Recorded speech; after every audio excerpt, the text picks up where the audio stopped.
ಅರಮನೆ ಧಾರಾವಾಹಿ mega serial ಆಗಿ ಬರ್ತಾ ಇದೆ. ಬನ್ನಿ, ಈ ಧಾರಾವಾಹಿಯ ಕತೆ ಯಾವುದು, ಇದರ ಕರ್ತೃ ಯಾರು, ಯಾವಾಗಿಂದ ಪ್ರಸಾರ ಆಗುತ್ತೆ ಎಂಬೆಲ್ಲ ಮಾಹಿತಿಗಳನ್ನ ತಿಳಿಯೋಣ.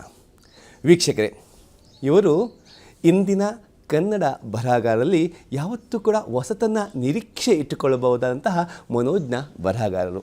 ಈಗಾಗಲೇ ಇವರ ಸಾಹಿತ್ಯಕ್ಕೆ ರಾಜ್ಯ ಹಾಗೂ ಕೇಂದ್ರ ಸಾಹಿತ್ಯ ಅಕಾಡೆಮಿ ಪ್ರಶಸ್ತಿಗಳು, ರಾಜ್ಯೋತ್ಸವ ಪ್ರಶಸ್ತಿ, ಹೀಗೆ ಅನೇಕ ಪ್ರಶಸ್ತಿಗಳು ಲಭಿಸಿವೆ.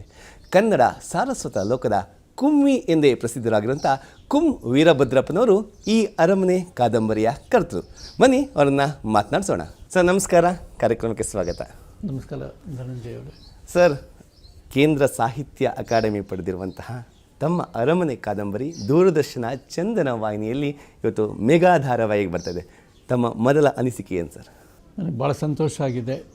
ನಾನು ಭಾಳ 15 ವರ್ಷಗಳ ಕಾಲ ತಪಸ್ಸನ್ನು ಆಚರಿಸಿ ಬರೀತಾರಲ್ಲ, ಆ ಥರ ಬರೆದಂಥ ಕಾದಂಬರಿ ಅದು.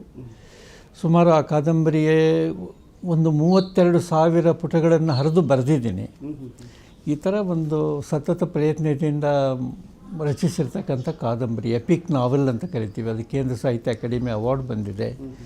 ಆಮೇಲೆ ಅದರಲ್ಲಿ ಬಳ್ಳಾರಿ ಗಡಿ ಭಾಗದ ಡೈಲೆಕ್ಟನ್ನು ಉಪಯೋಗಿಸ್ಕೊಂಡಿದ್ದೀನಿ. ಬುರ್ರಕಥಾ ಆಮೇಲೆ ಜಾನಪದ ಕಾವ್ಯಗಳನ್ನು ಸ್ಟಡಿ ಮಾಡಿದ್ದೀನಿ. ಆ ಎಲ್ಲ ಒಂದು ಹೊಸ ಭಾಷೆಯನ್ನು ಕಾದಂಬರಿಯ ನಿರ್ಮಾಣದ ಹಂತದಲ್ಲಿ ನಾನು ಬಳಸ್ಕೊಂಡಿದ್ದೀನಿ.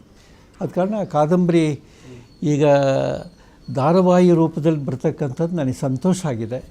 ಮತ್ತು ಅದು ಧಾರಾವಾಹಿ ರೂಪಕ್ಕೆ ಕಾರಣರಾಗಿರ್ತಕ್ಕಂಥ ದೂರದರ್ಶನ ಕೇಂದ್ರದ ನಿರ್ದೇಶಕರಿಗೆ ಮತ್ತು ಆ ಕಾದಂಬರಿಯ ನಿರ್ದೇಶಕರಿಗೆ ನಾನು ಧನ್ಯವಾದಗಳನ್ನು ಹೇಳ್ತಾ ಇದ್ದೀನಿ. ಸರ್, ಅರಮನೆ ಅಂದ ತಕ್ಷಣ ನಮಗೆ ಜ್ಞಾಪಕ ದೊಡ್ಡ ಅರಮನೆ ಜೊತೆಗೆ ರಾಜ ಕತೆ. ಆದರೆ ಈ ಅರಮನೆಯಲ್ಲಿ ಏನು ಕತೆ ಇದೆ, ಯಾವ ಕಥಾಹಂದರ ಹೊಂದಿದೆ ಸರ್ ಈ ಅರಮನೆ? ಟಿಪ್ಪು ಸುಲ್ತಾನ್ ವಿರುದ್ಧ ನಡೆದಂಥ ನಿರ್ಣಾಯಕ ಯುದ್ಧದಲ್ಲಿ ಏನು ನಡೀತು 1799ರಲ್ಲಿ ಟಿಪ್ಪು ಸುಲ್ತಾನ್ ಪತನದ ನಂತರ ಒಂದು ಅರಾಜಕತೆ ಉಂಟಾಯಿತು ದಕ್ಷಿಣ ಭಾರತದಲ್ಲಿ. ಟಿಪ್ಪು ಸುಲ್ತಾನ್ ಇಲ್ಲ, ಆಮೇಲೆ ಈ ಒಂದು ಅರಾಜಕತೆ, ಆ ಅರಾಜಕತೆಯ ಹಿನ್ನೆಲೆಯಲ್ಲಿ ಯಾವ್ಯಾವ ರೀತಿಯ ಅರಮನೆಗಳು ಅಸ್ತಿತ್ವದಲ್ಲಿದ್ದವು ಅನ್ನೋದನ್ನು ನಾನು ಆ ಕಾದಂಬರಿಯಲ್ಲಿ ಹೇಳೋಕ್ಕೆ ಪ್ರಯತ್ನ ಪಟ್ಟಿದ್ದೀನಿ. ಆಮೇಲೆ ಆ ಕಾದಂಬರಿಯಲ್ಲಿ ಮುಖ್ಯ ಪಾತ್ರ ವಹಿಸಿದಂಥ ಥಾಮಸ್ ಮನ್ರೋ ಅಂತಕ್ಕಂಥ ಒಬ್ಬ ಭಾಳ ದೊಡ್ಡ ಅಧಿಕಾರಿ, ಅವನು ಜನಾನುರಾಗಿ ಆಗಿದ್ದಂಥ ಅಧಿಕಾರಿ. ಅವನ ಕುರಿತು ನಮ್ಮ ನಾವಲ್ ಬರೆದಿದ್ದೀನಿ. ಅದನ್ನು ನಾನು ಆ ಥಾಮಸ್ ಮನ್ರೋ ಎಲ್ಲಿದ್ದ, ಗ್ಲಾಸೋವಾ, ಆಮೇಲೆ ಕೊಯಮತ್ತೂರಿಗೆ ಬಂದ, ಆಮೇಲೆ ಎಗ್ಮೋರು ಚೆನ್ನೈ ರೈಲ್ವೆ ಸ್ಟೇಷನಿಗೆ ಬಂದ, ಆಮೇಲೆ ಈ ರೀತಿ ಅವನು ಎಲ್ಲೆಲ್ಲಿದ್ದ ಅಲ್ಲೆಲ್ಲ ನಾನು ಕಾರ್ಯಕ್ಷೇತ್ರ ಮಾಡಿ ಬರೆದಂಥ ಕಾದಂಬರಿ ಅದು. ಇದು ನೀವು ಆಗಲೇ ಹೇಳಿದ್ರಿ ಟಿಪ್ಪು ಸುಲ್ತಾನ್ ನಂತರದ್ದು ಅಂತ. ಎಕ್ಸಾಕ್ಟಾಗಿ ಯಾವ ಕಾಲಘಟ್ಟದಲ್ಲಿ ಬರುತ್ತೆ ಸರ್? ಈಗ ಯಾವ ಕಾಲಘಟ್ಟ, ಇದು 1800ರಿಂದ 1820 ಒಂದು ಸಾಮಾಜಿಕ ಸ್ಥಿತ್ಯಂತರ ಏನಿತ್ತು ಅದರ ಕುರಿತು ಬರೆದಂಥ ಕಾದಂಬರಿ ಅದು. ಕಾದಂಬರಿ ಅಂತ ಬಂದಾಗ ಒಂದು ಫಾರ್ಮ್ ಬರುತ್ತೆ. ಈ ನಿಮ್ಮ ಕಾದಂಬರಿ ಯಾವ ಫಾರ್ಮಲ್ಲಿದೆ ಸರ್? ಅದು ಫೋಕ್ ಫಾರ್ಮ್ನಲ್ಲಿದೆ. ಇದು ಓದುವ ಕಾದಂಬರಿ ಅಲ್ಲ, ಹಾಡುವ ಕಾದಂಬರಿ. ಯಾಕಂದರೆ ಮೌಖಿಕ ಹಿನ್ನೆಲೆ ಇದೆ. ನಮ್ಮ ಕನ್ನಡ ಸಾಹಿತ್ಯದಲ್ಲಿ ದೊಡ್ಡ ಪರಂಪರೆ ಇದೆ. ಆ ಮೌಖಿಕ ಹಿನ್ನೆಲೆಯಲ್ಲಿ ಬರೆದಂಥ ಕಾದಂಬರಿ. ಈ ಕಾದಂಬರಿಗಾಗಿ ನಾನು ಅನೇಕ ಜಾನಪದ ಕಾವ್ಯಗಳನ್ನು, ಮಂಟೆಸ್ವಾಮಿ ಆಗಿರ್ಬೋದು, ಬುರ್ರಕಥಾ, ಎಲ್ಲ ಕಾವ್ಯಗಳನ್ನು ಅರಿಸ್ಕೊಂಡು ಹೊಸ ಭಾಷೆಯನ್ನು ನಿರ್ಮಾಣ ಮಾಡಿದ್ದೇನೆ ಕಾದಂಬರಿಗಾಗಿ. ಅದ ಕಾರಣ ಈ ಕಾದಂಬರಿ ಓದುವ ಕಾದಂಬರಿ ಅಲ್ಲ, ಹಾಡುವ ಕಾದಂಬರಿ ಅಂತ ನಾನು ಹೇಳೋಕ್ಕೆ ಇಷ್ಟಪಡ್ತಾ ಇದ್ದೀನಿ. ನೀವು ಹೇಳಿದ್ರಿ ಮುಂದ್ರೋ ಅವರ ಪಾತ್ರ, ಅವರೆಲ್ಲಲ್ಲಿ ಆಡಳಿತ ನಡೀತಾರೆ, ಮಂದ್ರೋ ಅವರ ಪಾತ್ರ ಅಂತ ಹೇಳ್ಬಿಟ್ಟು. ಇಲ್ಲಿ ಇನ್ನು ಯಾವ ಬೇರೆ ಬೇರೆ ಪಾತ್ರಗಳು, ನಮ್ಮ ಭಾರತೀಯ ಪಾತ್ರಗಳು ಯಾವ್ದು ಬರುತ್ತೆ, ಅದ್ರ ಬಗ್ಗೆ ಒಂದಷ್ಟು ಬೆಳಗ್ಗೆ ಚೆಲ್ಬೋದಾ? ನಮ್ಮ ಈಗ ಅಬು ಡುಬಾಯಿಸ್ ಅಂತಕ್ಕಂಥ ಒಬ್ಬ ಪಾದ್ರಿ ಬರ್ತಾನೆ, ಕಾರ್ನ್ವಾಲಿಸ್ ಬರ್ತಾನೆ, ಆಮೇಲೆ ಸ್ಥಳೀಯ ರಾಜರು, ಸಣ್ಣ ಪುಟ್ಟ ರಾಜರು, ಅಸ್ತಿತ್ವದಲ್ಲಿ ಇಲ್ಲದೇ ಇರತಕ್ಕಂಥ ರಾಜರು ಇದ್ದಾರೆ. ನಾನು ಕಾದಂಬರಿ ಬರೀತಕ್ಕಂಥ ಪೂರ್ವದಲ್ಲಿ ಭಾರತದಲ್ಲಿದ್ದ ಅಸ್ತಿತ್ವದಲ್ಲಿರ್ತಕ್ಕಂಥ ಗ್ವಾಲಿಯರ್ ಅಥವಾ ಓರ್ಛಾ, ಈ ಎಲ್ಲ ಭಾಗದ ಅರಮನೆಗಳನ್ನು ನಾನು ನೋಡಿದ್ದೀನಿ. ಆದರೆ ಅಸ್ತಿತ್ವದಲ್ಲಿ ಇರ್ತಕ್ಕಂಥ ಅರಮನೆಗಿಂತ ಅಸ್ತಿತ್ವ ಕಳ್ಕೊಂಡಿರ್ತಕ್ಕಂಥ ಅರಮನೆಗಳ ಬಗ್ಗೆ ಬರಿಬೇಕಂತ ಅನಿಸ್ತು ನನಗೆ. ಯಾಕಂದರೆ ಜರ್ಮಲಿ ಅಂತ ಇದೆ, ಹರಪನಹಳ್ಳಿ ಪಾಳ್ಯಗಾರರಿದ್ದಾರೆ, ಚಿತ್ರದುರ್ಗ, ಹೀಗೆ ಅನೇಕ ಪಾಳೆಪಟ್ಟುಗಳು, ಸುಮಾರು 800 ಪಾಳೆಪಟ್ಟುಗಳು ಇರ್ತಕ್ಕಂಥ ಕರ್ನಾಟಕದಲ್ಲಿ, ಕರ್ನಾಟಕ ಮತ್ತು ಆಂಧ್ರ ಭಾಗದ ಪಾಳೆಪಟ್ಟುಗಳೇನಿವೆ ಅದನ್ನೆಲ್ಲ ಸ್ಟಡಿ ಮಾಡಿ ಅಸ್ತಿತ್ವದ ಇಲ್ಲದೇ ಇರತಕ್ಕಂಥ ಸುಂದರವಾದ ಅರಮನೆಗಳ ಬಗ್ಗೆ ಬರೆದಂಥ ಕಾದಂಬರಿ ಅದು. 15 ವರ್ಷಗಳು 32,000 ಪುಟಗಳು ಅಂತ ಇಷ್ಟೆಲ್ಲ ಸಂಶೋಧನೆ ಮಾಡಿ, ಯಾಕಂದರೆ ಇತಿಹಾಸ ಅಂತ ಹೇಳಿದ್ರೆ ಸುಮ್ಮನೆ ಬರೆಯೋಕ್ಕಲ್ಲ, ಸಂಶೋಧನೆ ಮಾಡಬೇಕು. ಈ ಸಂಶೋಧನೆ ಮಾಡಲಿಕ್ಕೆ ಹೇಗೆಲ್ಲ ಪ್ರಯತ್ನ ಪಟ್ಟು ಎಲ್ಲೆಲ್ಲ ಹೋಗಿದ್ರಿ ಸರ್ ಸಂಶೋಧನೆ? ನಾನು ಈಗ ಥಾಮಸ್ ಮನ್ರೋ ಎಲ್ಲಿದ್ದ, ಅವನು ಗ್ಲಾಸೋವದಿಂದ ಚೆನ್ನೈ ಬಂದ, ಆಗಿನ ಕಾಲದ ಮಡ್ರಾಸ್ ಪಟ್ಟಣಕ್ಕೆ ಬಂದ, ಅದನ್ನು ಚನ್ನಪಟ್ಟಣ ಅಂತ ಕರಿತಾ ಇದ್ರು. ಚನ್ನಪಟ್ಟಣಕ್ಕೆ ಬಂದು ಆಮೇಲೆ ಬ್ರಿಟಿಷ್ ಅಧಿಕಾರಿಯಾಗಿ ಈಸ್ಟ್ ಇಂಡಿಯಾ ಕಂಪನಿಯಲ್ಲಿ ಅವನು ಸೇವೆ ಸಲ್ಲಿಸೋಕ್ಕೆ ಶುರು ಮಾಡಿದ. ಅವನು ಭಾಳ ಯುದ್ಧ ಪ್ರವೀಣ, ಅವನು ಯುದ್ಧದ ವಿಷಯದಲ್ಲಿ ಅವನಷ್ಟು ಬುದ್ಧಿವಂತ ಇನ್ನೊಬ್ಬರಿಲ್ಲ. ಕಾರ್ನ್ವಾಲಿಸಿಗೆ ಬಲಗೈ ಥರ ಇದ್ದ. ಟಿಪ್ಪು ಸುಲ್ತಾನ್ ಸೋಲಲಿಕ್ಕೆ ಮುಖ್ಯ ಪಾತ್ರ ವಹಿಸಿದಂಥ ಒಬ್ಬ ಅಧಿಕಾರಿ ಅವನು. ಆಮೇಲೆ ನಾನು ಎಲೆಕ್ಷನ್ ಡ್ಯೂಟಿಗೆ 1977ರಲ್ಲಿ ಆಂಧ್ರಕ್ಕೆ ಹೋದಾಗ, ನಾನು ಆಂಧ್ರದಲ್ಲಿ 35 ವರ್ಷಗಳ ಕಾಲ ಕೆಲಸ ಮಾಡಿದ್ದ, ಆದ್ದರಿಂದ ಹೇಳ್ತಾ ಇದ್ದೀನಿ. ಅಲ್ಲಿ ಎಲೆಕ್ಷನ್ ಡ್ಯೂಟಿಗೆ ಹೋದಾಗ ಅಲ್ಲಿ ಮನ್ರಮ್ಮ ಹೆಸರುಗಳು ಈಗಲೂ ಇವೆ. ಅವನ ಹೆಸರಿಟ್ಟಿದ್ದಾರೆ. ಅವನ ಹೆಸರಿಟ್ಟಿದ್ದಾರೆ ಅಂತ ಅಷ್ಟು ಜನಪ್ರಿಯ ಅವನು. ಈ ಭೂ ಸುಧಾರಣಾ ಆ್ಯಕ್ಟ್ ಅಂತ ಏನು ಕರಿತಾ ಇದ್ದೀವಲ್ಲ, ಭೂ ಸುಧಾರಣಾ ಆ್ಯಕ್ಟನ್ನು ಆಗಿನ ಕಾಲಕ್ಕೆ ತಂದ ಅವನು. ಆಮೇಲೆ ಅನೇಕ ಸಾಮಾಜಿಕ ಸುಧಾರಣೆಗಳನ್ನು ತಂದಂಥ ಭಾಷಾವಾರು ಪ್ರಾಂತಗಳ ವಿಂಗಡಣೆ ಅಂತ ಏನು ಈ ಕರಿತೀವಲ್ಲ, ಅದನ್ನು ಆ ಕಾಲದಲ್ಲೇ ಅವನು ಅಸ್ತಿತ್ವಕ್ಕೆ ತಂದ ಅವನು ಅಂತ ಒಬ್ಬ ದೊಡ್ಡ ಬ್ರಿಟಿಷ್ ಅಧಿಕಾರಿ. ಈ ಕಥೆಯ ಕೇಂದ್ರ ಬಿಂದು, ಕಥೆಯ ಹೀರೋ ಅವನು. ಕತೆ ಶುರುವಾಗದೆ ಅವನಿಂದ, ಕತೆ ಅಂತ್ಯ ಆಗದೆ ಅವನ ಮರಣದಿಂದ.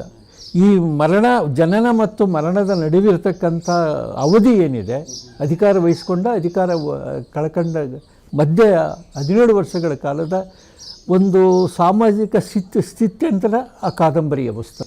ಎಸ್, ಈಗ ಬರ್ತಾ ಇರೋ ಅನೇಕ ಧಾರಾವಾಹಿಗಳು, ಸಿನಿಮಾಗಳು ನೋಡಿದ್ರೆ ಈ ಒಂದು ಅರಮನೆ ಕಥಾ ಪ್ರಸಂಗ ಕಾದಂಬರಿ ಈಗಿನ ಕಾಲಘಟ್ಟಕ್ಕೆ ಹೆಂಗೆ ಶೂಟ್ ಆಗ್ಬೋದು, ಹೆಂಗೆ ಅಳವಡಿಸ್ಕೋಬೋದು ನಾವು? ಇಲ್ಲ, ಯಾವಾಗಲೂ ಇತಿಹಾಸ ವರ್ತಮಾನದೊಳಗೆ ಅಂತರ್ಗತವಾಗಿರ್ತದೆ. ಇತಿಹಾಸದೊಳಗೆ ವರ್ತಮಾನ ಇರುತ್ತೆ. ವರ್ತಮಾನ ಮತ್ತು ಇತಿಹಾಸ ಎರಡನ್ನೂ ಬೇರ್ಪಡಿಸೋಕ್ಕಾಗಲ್ಲ. ಯಾಕಂದರೆ ಈಗಲೂ ನಾವು ಥಾಮಸ್ ಮನ್ರೋನ ಅರ್ಥ ಮಾಡ್ಕೊಂಡ್ರೆ ಈಗಿನ ಸಾಮಾಜಿಕ ಪರಿಸ್ಥಿತಿ ನಮ್ಗೆ ಅರ್ಥ ಆಗುತ್ತೆ. ಭಾಷಾವಾರು ಜಾತಿ ವ್ಯವಸ್ಥೆ, ಆಮೇಲೆ ವರ್ಗ ವ್ಯವಸ್ಥೆ, ಇದೆಲ್ಲ ಅರ್ಥ ಆಗುತ್ತೆ ನಮಗೆ. ಅದಕ್ಕೆ ಥಾಮಸ್ ಮನ್ರೋ ಭಾಳ ಮುಖ್ಯವಾಗಿರ್ತಕ್ಕಂಥ ಪಾತ್ರ ಅದು. ನಾವು ಆಂಧ್ರ ಅಥವಾ ಕಡಪ, ಅನಂತಪುರ, ಕರ್ನೂಲ್ಗಳಿಗೆ ನೀವೇನಾದರೂ ಹೋದರೆ ಅವನು ಆರಾಧಿಸ್ತಾರೆ. ಅವನ ದೊಡ್ಡ ಫೋಟೋಗಳಿವೆ, ವಿಗ್ರಹಗಳಿವೆ. ಅದರ ದುರದೃಷ್ಟವಶಾತ್ ಕರ್ನಾಟಕದಲ್ಲಿ ಅವನ ಒಂದು ಭಾವಚಿತ್ರ ಯಾವುದೇ ಒಂದು ಅಧಿಕಾರಿ ಕಚೇರಿಗಳಲ್ಲಿ ಇಲ್ಲ. ಅದು ಮುಖ್ಯವಾಗಿ ಅದು ಇರಬೇಕಾದ್ದು ಬಳ್ಳಾರಿಯಲ್ಲಿ ಇಲ್ಲ ಅದು. ಯಾಕಂದರೆ ಭಾಳ ಮುಖ್ಯವಾಗಿರುತ್ತೆ. ನೀವು ಯಾವುದೇ ಜ್ವಲಂತ ಸಮಸ್ಯೆ ತೊಗೊಳ್ಳಿ, ಈಗ ನೆಡುತೋಪು ಅಂತ ಇದೆ, ಅವನು ನೆಟ್ಟಂಥ ನೆಡುತೋಪುಗಳಿವೆ. ಅವನೊಬ್ಬ ಹುಣಸೆಹಣ್ಣನ್ನು ಪರಿಚಯಿಸಿದ ದಕ್ಷಿಣ ಭಾರತಕ್ಕೆ, ಅವನು ತೋರಿಸಿದ ಬಾವಿಗಳಿವೆ, ಅವನು ನಿರ್ಮಿಸಿದ ಛತ್ರಗಳಿವೆ. ಈ ಎಲ್ಲ ಕಾರಣದಿಂದ ಭಾಳ ಮುಖ್ಯವಾಗಿರ್ತಕ್ಕಂಥ ವ್ಯಕ್ತಿ ಅವನು. Yes sir. ಹಾಗೆ ತಾವು ತಮ್ಮ ಕಾದಂಬರಿ ಆಧರಿಸಿದ ಚಿತ್ರಗಳು ಈಗಾಗಲೇ ಚಿತ್ರಗಳಾಗಿ ಬಂದಿವೆ. ಮನ ಮೆಚ್ಚದ ಹುಡುಗಿನ ಜನ ಮೆಚ್ಕೊಂಡಿದ್ದಾರೆ, ದೊರೆಯನ್ನು ಮೆರೆಸಿದ್ದಾರೆ, ಕೊಟ್ರೇಶಿ ಕನಸು, ಕುರ್ಮಾವತಾರಕ್ಕೆ ರಾಷ್ಟ್ರ ಪ್ರಶಸ್ತಿ ಕೂಡ ಬಂದಿದೆ. ಈಗ ನಿಮಗೆ 2007ರಲ್ಲಿ ಪ್ರಶಸ್ತಿ ಬಂತು. ಆಲ್ಮೋಸ್ಟ್ 30 ವರ್ಷಗಳ ನಂತರ ಅದು ಧಾರಾವಾಹಿಗೆ ಬರ್ತಿದೆ. ನಮ್ಮ ವೀಕ್ಷಕರು ಈ ಧಾರಾವಾಹಿಯಿಂದ ಏನು ನಿರೀಕ್ಷೆ ಇಟ್ಕೋಬೋದು? ವೀಕ್ಷಕರು ಕೇವಲ ಒಂದೇ ಒಂದು ಸ್ಟೈಲ್ ಆಗಿರ್ತಕ್ಕಂಥ ಒಂದೇ ರೀತಿಯ ಧಾರಾವಾಹಿಗಳನ್ನ ನೋಡಿದ್ದಾರೆ. ನಾನು ನೋಡ್ತಾ ಇದ್ದೇನೆ ಅನೇಕ ಧಾರಾವಾಹಿಗಳನ್ನ. ಆದರೆ ಇತಿಹಾಸ ಮಿಶ್ರಿತ ಧಾರಾವಾಹಿಗಳು ಯಾವುದೂ ಬರ್ತಾ ಇಲ್ಲ. ಯಾಕಂದರೆ ಖಾಸಗಿ ಚಾನಲ್ಗಳಲ್ಲಿರ್ತಕ್ಕಂಥ ಪ್ರೇಕ್ಷಕರನ್ನು ಈ ದೂರದರ್ಶನ ಆಕರ್ಷಿಸ್ತಕ್ಕಂಥ ಕೆಲಸವನ್ನು ಮಾಡಬೇಕಾದ್ರು, ಜನಪ್ರಿಯಗೊಳಿಸ್ತಕ್ಕಂಥ ಕೆಲಸ ಮಾಡೋಕ್ಕೂ ನನ್ನ ಧಾರಾವಾಹಿ ಆ ಪ್ರೇಕ್ಷಕರನ್ನು ತನ್ನ ಕಡೆ ಸೆಳ್ಕೊಳ್ತಕ್ಕಂಥ ಕೆಲಸವನ್ನು ಮಾಡ್ತದೆ ಅಂತ ನಾನು ತಿಳ್ಕೊಂಡಿದ್ದೀನಿ. ಎಸ್ ಸರ್, ಖಂಡಿತ ಈ ಧಾರಾವಾಹಿ ನಿಜಕ್ಕೂ ಕೂಡ ಒಂದು ವಿಶಿಷ್ಟ ಸ್ಥಾನದಲ್ಲಿ ನಿಲ್ಲುತ್ತೆ. ಸೊ ಹಾಗಾಗಿ ಪ್ರೇಕ್ಷಕರು ಭಾಳಷ್ಟು ವಿಷಯಗಳನ್ನು ತಿಳ್ಕೊಳ್ಳೋದಿದ್ದಾರೆ ಅಂತ ಹೇಳಿ ಭಾಳಷ್ಟು ಮಾತಾಡಿದೆ ಸರ್ ಕಾದಂಬರಿ ಬಗ್ಗೆ. ಮುಖ್ಯವಾಗಿ ಇದನ್ನು ನಿರ್ದೇಶನ ಮಾಡತಕ್ಕಂಥ ಮನ್ಸೂರ್ ಅವರಿಗೆ ನಾನು ಧನ್ಯವಾದಗಳನ್ನು ಹೇಳ್ತೀನಿ. ಭಾಳ ಬ್ರಿಲಿಯಂಟ್ ಡೈರೆಕ್ಟರ್. ನಾತಿ ಚರಾಮಿ ಅವೆಲ್ಲ ಫಿಲಮ್ಸ್ ಎಲ್ಲ ತೆಗೆದಿದ್ದಾರೆ. ಭಾಳ ಸೂಕ್ಷ್ಮ ಸಂವೇದನಾಶೀಲ ನಿರ್ದೇಶಕರವರು. ಅವ್ರ ನಿರ್ದೇಶನದಲ್ಲಿ ಬರ್ತಾ ಇದೆ ಅಂತಂದರೆ ಇದು ಕೂಡ ಜನಪ್ರಿಯ ಧಾರಾವಾಹಿ ಆಗ್ತಕ್ಕಂಥ ನಂಬಿಕೆ ನನಗಿದೆ. ಖಂಡಿತ ನೀವು ಹೇಳಿದ್ರಿ, ಒಳ್ಳೆ ಕಥೆಯನ್ನು ಒಳ್ಳೆ ನಿರ್ದೇಶಕರು ಕೈ ಕೊಟ್ಟಿದ್ದೀರಾ. ಆ ಒಂದು ವಿಶ್ವಾಸ ನಿಮ್ಮಲ್ಲಿ ದೂರದರ್ಶನಕ್ಕೆ ಅದಕ್ಕೆ ನಾನು ಧನ್ಯವಾದಗಳನ್ನು ಹೇಳ್ತಾ ಇದ್ದೀನಿ, ಕೃತಜ್ಞತೆಗಳನ್ನು ಹೇಳ್ತಾ ಇದ್ದೀನಿ. ವೀಕ್ಷಕರೇ, ಇದಾಗಿತ್ತು ನಮ್ಮ ಧಾರಾವಾಹಿ ಅರಮನೆ. ಈ ಧಾರಾವಾಹಿಯ ಕಾದಂಬರಿಯ ಮೂಲ ಕರ್ತೃ ಕುಂ ವೀರಭದ್ರಪ್ಪನವರ ಮಾತು.